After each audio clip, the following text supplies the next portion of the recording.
Waza!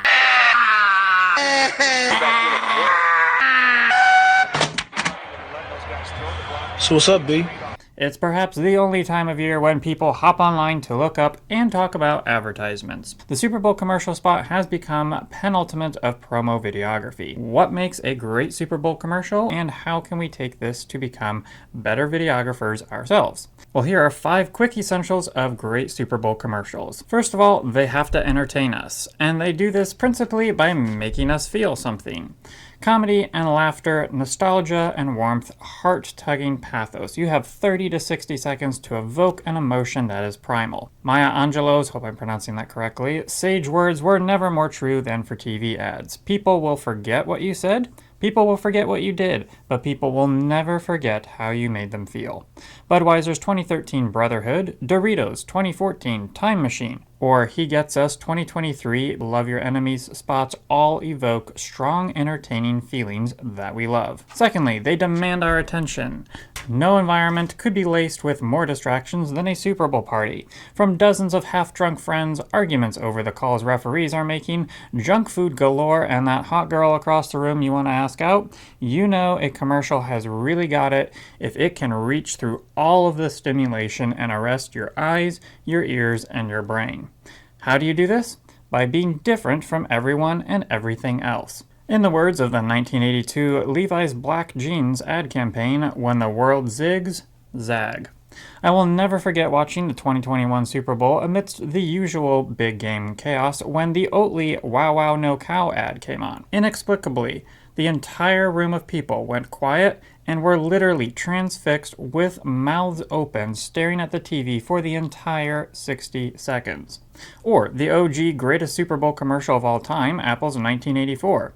This ad personified zagging while others zig, both in its story and comparison to the other TV spots of the year. Thirdly, they have to build the brand of the company they're advertising for.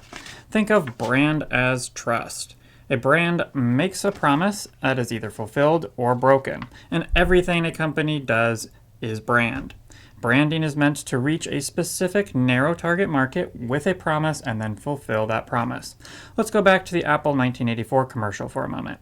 Nothing in the ad pitched anything about the new Macintosh computer or even hinted at Apple being the company behind the spot. If you cut the ad at 50 seconds, you could have hypothetically stuck any company logo on the ad and it would have fit. Or would it have? No, see, Apple was making a huge brand statement. They were crafting a story about those who think different, who cut against the grain of society, the individual amidst the masses, and this is exactly what Apple's brand has been in the computer world. So when Apple's name and logo do finally appear in the last seconds of the commercial, it makes a ton of sense. This could not be an ad for McDonald's, Walmart, and certainly not Microsoft. So, great ads build the aesthetics of the company brand and reach the target market with that specific promise of belonging. Fourthly, they tell a story. Now this really should go first, but I think this element makes the most sense after identifying the first 3 keys. In Donald Miller's story brand, we see that all good advertising is really clever storytelling. The customer is the hero of the story, in pursuit of something that they really want, but is facing forces of antagonism that are keeping him from achieving that goal. The brand or the company is the B story, the mentor or love interest that comes alongside the protagonist, helps him overcome the forces of antagonism, and acquire his desire to live happily ever after. Google's 2010 Parisian Love ad does this masterfully with only an internet search bar and sound clips.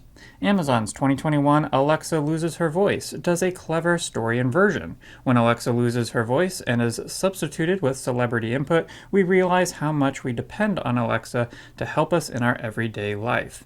What would life be like without Alexa? A lot of forces of antagonism, that's what. Finally, like all good ads, a great Super Bowl commercial ultimately has to make us want to buy something. The very purpose of commercials' existence are to motivate a target market to want to buy a product or service, or at least be proud that they are already members of that brand family. There must be buy-in, and guess what? If you nail the first 4, you will achieve this one. Fail on those, and you will lose here. This is why star-studded multi-million-dollar eye candy ads can completely flop, and a guy in a wheat field with a keyboard and a glass of oat milk can create a cult following.